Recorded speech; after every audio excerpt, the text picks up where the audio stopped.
ప్రతి విజయం వెనుక ఉంటుందో మహిళ వెలుగుల్ని పంచి కరిగే కొవ్వొత్తిలా ఆ వెలుగే సత్యం శివం గుర్తిస్తే నీదే జయం ఒక మగువ శాపంతో పసివాడే గగనం ఒక మహిళా శపథంతో కొణికింది భువనం మధురం నీ చరిత్రం ఓ మగువా జయీ భవ ఓ మహిళా విజయీ భవ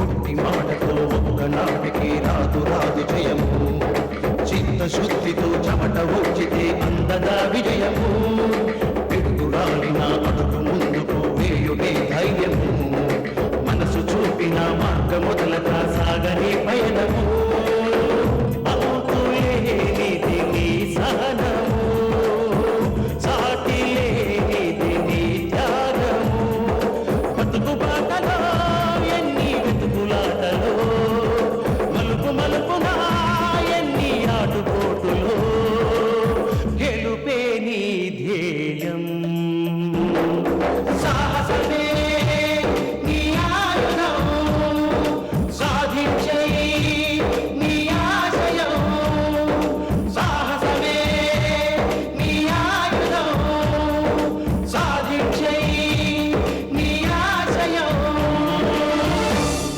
డబ్బు వచ్చే ఉపాయాలు చెప్తే ఎవడి కోసం వింటుంది? వినోద్ బాలాజీలు ఒకటైతే చెయ్యెత్తడానికి మా ఆయన ఎలాగో ఉంటాడు.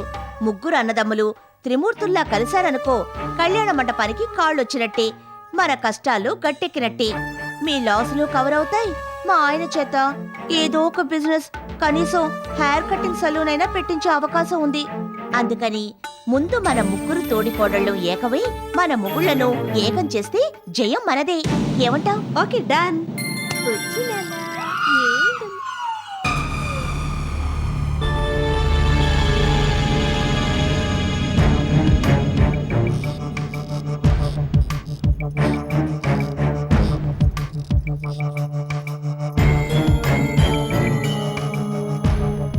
ఎందుకొచ్చావ్? చెప్పాలంటే చాలా ఉంది. ముందు నేను లోపలికి రావచ్చా? రా.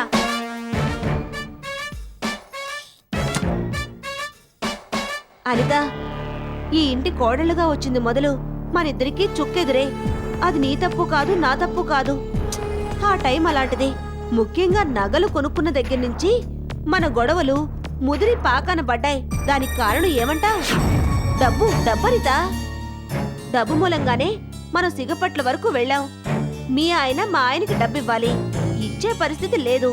మీ బాధలు మా బాధలు, సీతక్క డబ్బు బాధలు పోవాలంటే నువ్వు నేను సీతక్క ముగ్గురు ఒకటవ్వాలి.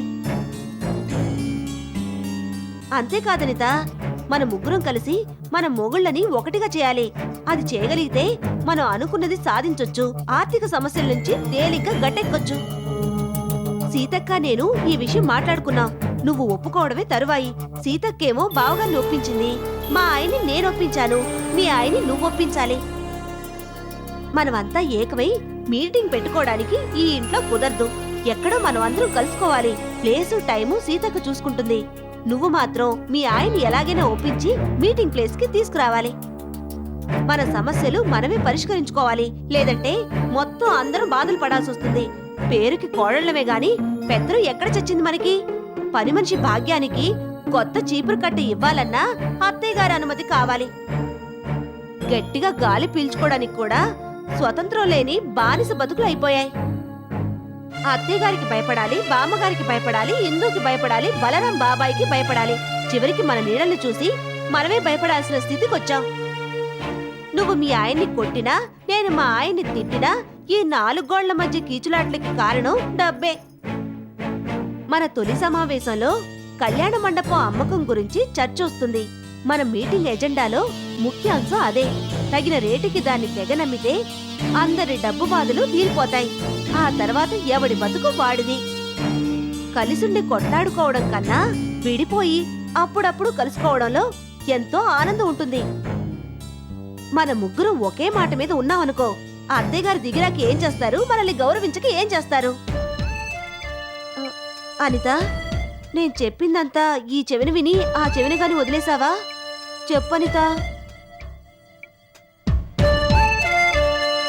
మన ముగ్గురు తోటికోడళ్ళం ఒకే మాట మీద నిలబడాలని ఇంతకు ముందు ఒకసారి నీతో చెప్పాను. కానీ నువ్వు నా మాట పట్టించుకోకుండా చీవాట్లు పెట్టి పంపించేశావు. అలా ఒకసారి చివాట్లు తిని కూడా మళ్ళీ నీ దగ్గరికి ఎందుకొచ్చాను? మన మంచి కోసమే అనిత.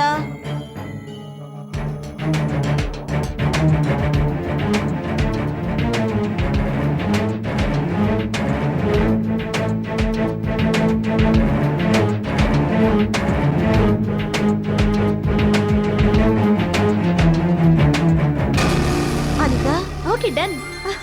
నువ్వు ఓకే అన్నావు, ఇక మీ ఆయన ఒప్పుకున్నట్టే. మన మీటింగ్ సక్సెస్, మన ఆలోచన సక్సెస్.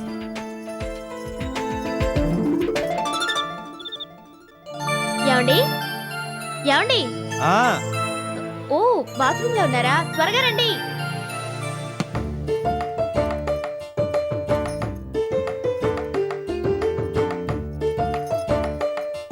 ఏమండి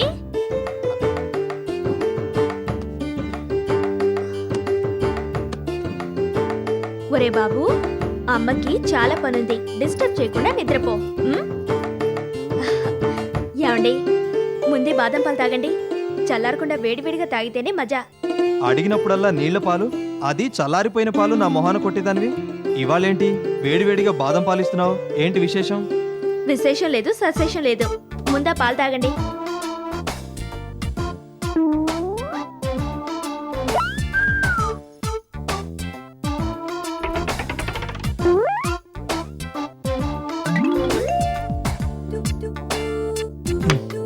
అమ్మా, దిండు లేవేంటి? పిల్లో కవర్స్ మార్చిపోతేను పక్కన పడేశాను. ఇవాళకి దిండు లేకపోతేనే ఇదిగో ఇలా నా ఒళ్ళో తల పెట్టుకుని పడుకోండి. పడుకోండి. ఏమండి బాదం పాలు ఎలా ఉన్నాయి? శోభనం రాత్రి పాలను మరిపించాయి. యమ్మా టేస్ట్ గా ఉన్నాయనుకో. వండకేం చేస్తాయి? మా పెరట్లో ఉన్న బాదం చెట్టు పప్పండి అది. మొన్న మా అమ్మ ఓ డబ్బాడు పప్పు తెచ్చింది. అప్పుడప్పుడు మీకు ఇస్తుండమని మరీ మరీ చెప్పింది.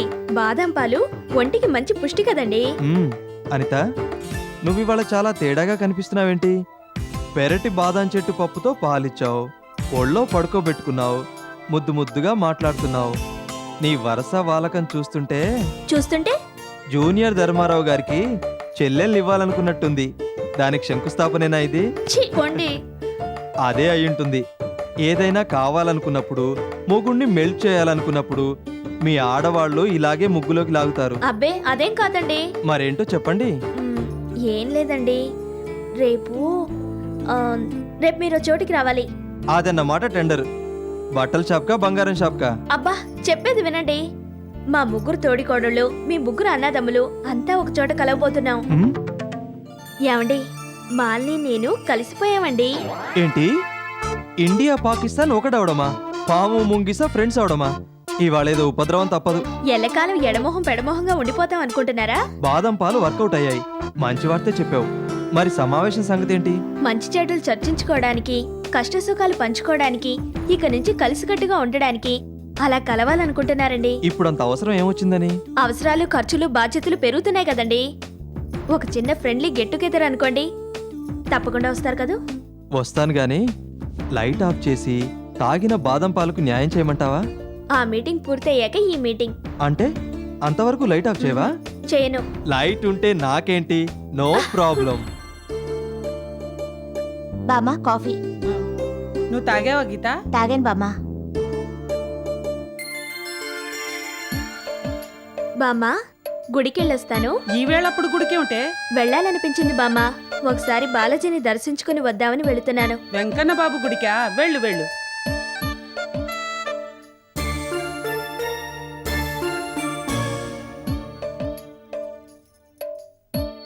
నువ్వు గుడికేనా?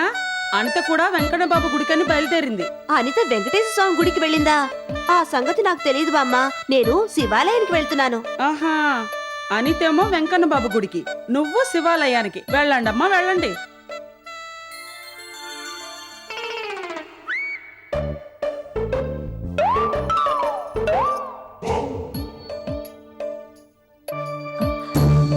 బామ్మా, ఏంటి సీత, నువ్వు కూడా గుడికేనా? అవును, వేణుగోపాల స్వామి గుడికి వెళ్ళొద్దామని. నీ తోటి కోడళ్ళిద్దరూ తలో గుడికి ఇప్పుడే వెళ్ళారు. అలాగా, నాకు తెలియదే. సరే, వచ్చేటప్పుడు మీ ఇద్దరికి ప్రసాదం తీసుకొస్తాను. సీత, దద్దోజనం చక్కెర పొంగలి కాస్త ఎక్కువ తీసురా అమ్మా. ఆ పూజారికి నా పేరు చెప్పు, ప్రసాదంగా కాకుండా పలహారంగా ఇస్తాడు. సరే, వస్తాను. గీత, ఇవాళ వానో తుఫానో రావడం ఖాయం. నిన్నటిదాకా తోటి కోడళ్ళు కొట్లాడుకుని చచ్చేవాళ్ళు. ఇవాళ వీళ్ళల్లో ఇంత మార్పా? ఒకేసారి ముగ్గురు గుళ్ళకి బయలుదేరడమా? అయితే వీళ్ళల్లో మార్పు వచ్చిందన్నమాట. భక్తి శ్రద్ధలు ఎక్కువయ్యి బాగుపడే రోజులు వచ్చాయన్నమాట. మార్పు సహజం బామ్మ. మార్పు వల్ల మంచి జరిగితే మంచిదే. మరే, ముగ్గురు 3 గుళ్ళకెళ్లకుండా ఒకే గుడికెళ్ళుంటే ఎంత బావుండు. మన సమస్యల్ని మనమే పరిష్కరించుకోవాలి. మా ఆయన బిజినెస్ పెట్టుకోవాలి, వినోద్ వ్యాపారాన్ని వృద్ధి చేసుకోవాలి, బాలాజీ తన ప్రాబ్లమ్స్ ని సాల్వ్ చేసుకోవాలి. అందుకని కళ్యాణ మండపం బేరం పెట్టాలి. అవును, కళ్యాణ మండపం అమ్మాలి. ప్రస్తుత పరిస్థితుల్లో అంతకు మించి మరో మార్గం లేదు. అప్పులు తీరాలన్నా, మనం బాగుపడాలన్నా, ఎవరి బతుకులు వాళ్ళు బతకాలన్నా, మనకి స్వేచ్ఛా స్వాతంత్ర్యాలు కావాలన్నా కళ్యాణ మండపం అమ్మాలి. సీతక్క మాలక్క చెప్పినట్టు జరగాలంటే మీ ముగ్గురు కలిసి కళ్యాణ మండపం అమ్మమని మీ అమ్మగారికి చెప్పాలి. అమ్మో, చెప్తే ఏమైనా ఉందా? అమ్మ చంపేదు. ఎందుకు చంపుతుందిరా? నువ్వు అక్కడవే చెప్పక్కర్లేదు, ముగ్గురం కలిసి కోరస్ పాడదాం. రే, ముందుగా నేను చెయ్యెత్తాన్రా.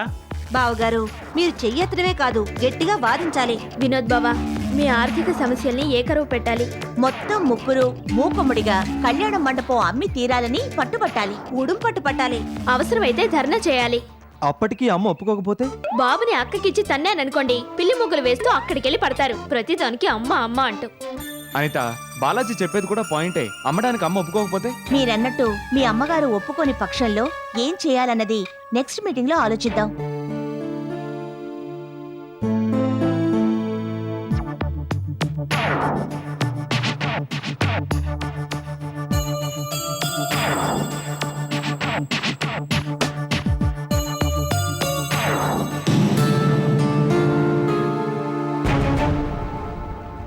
ఏమిటి, ముగ్గురు ఒకేసారి వచ్చారు?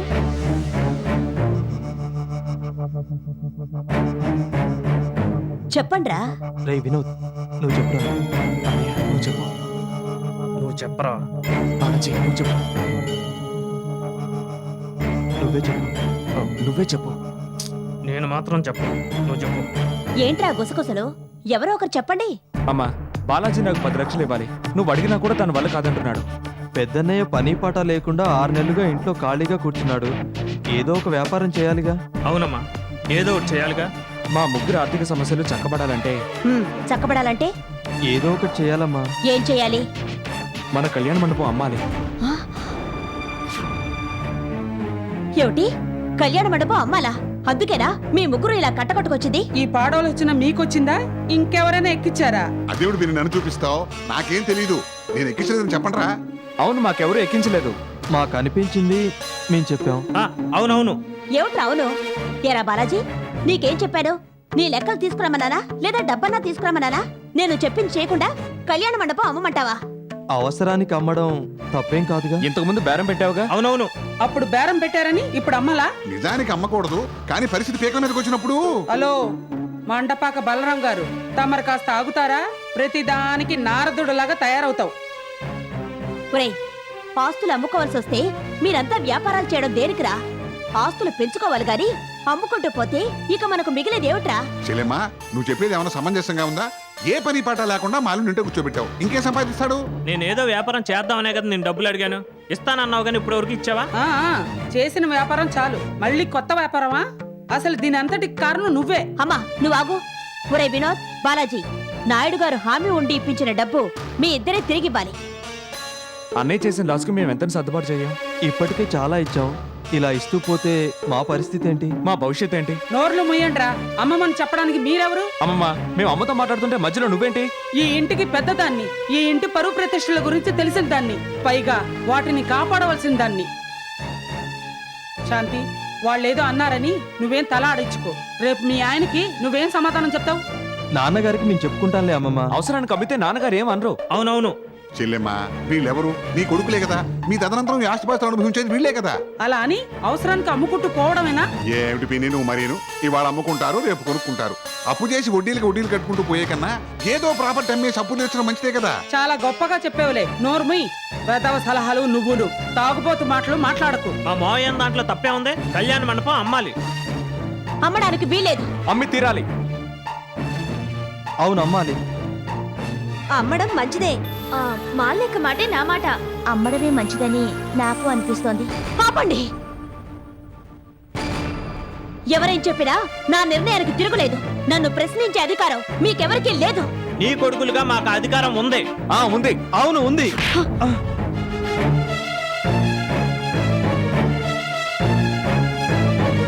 ఏమిట్రా ఏమిట్రా నువ్వు చెప్పేది? ఇదిగో, నన్ను వదలు. ఇదిగో. పడకమ్మా, చెప్తే విను.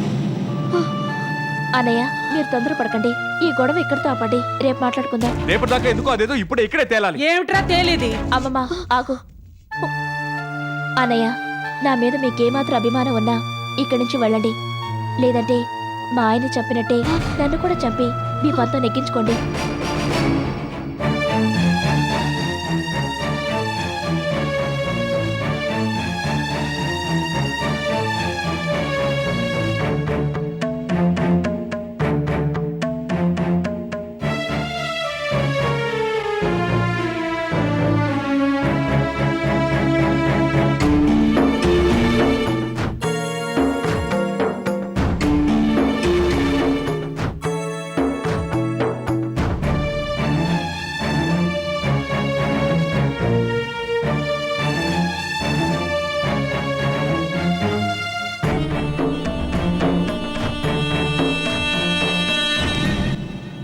అమ్మా సీత, మనం ఎంతో కష్టపడి రగిల్చిన మంటని ఆ ఇందు వచ్చి బకెట్ నీళ్లతో చల్లారు చేసింది. ఇంకా ఎందుకమ్మా ఆ గాలి తిప్పుకుంటూ నుంచోటాలు? నాన్న, మనం రగిల్చిన మంట ఆరలేదు. అది ఎప్పటికీ ఆరదు. అందులో నుంచి నిప్పు రవ్వలు ఎగరడానికి ఇంకా సమయం పడుతుంది. ఏం సమయం పట్టడం ఏమిటో. కథ క్లైమాక్స్ కి పతాక సన్నివేశానికి చేరుకుంటుంది కదా అనుకుంటే ఈ ఇందు వచ్చి తుస్సుమనిపించింది. నీ కూతురు ప్లాన్ ముందు నీ కోడలు నిలబడగలదా? అదేదో మాటలో కాదమ్మా, చేతల్లో చేసి చూపించో. చూపిస్తాను. రేపు ఈ ఇంటి కోడళ్ళు కొడుకులు కలిసే మీటింగ్లో నేను తీసుకోబోయే యాక్షన్కి రియాక్షన్గా శాంతి మండిపడి అపరకాళిగా మారి ముగ్గురు కొడుకుల మీద ధ్వజం ఎత్తి ఎవరి వాటా వాళ్ళకి పంచిచ్చి బయటికి తరివేసేలా చేసి నువ్వు చెప్పినట్టు కథని పతాక సన్నివేశానికి తీసుకొస్తాను.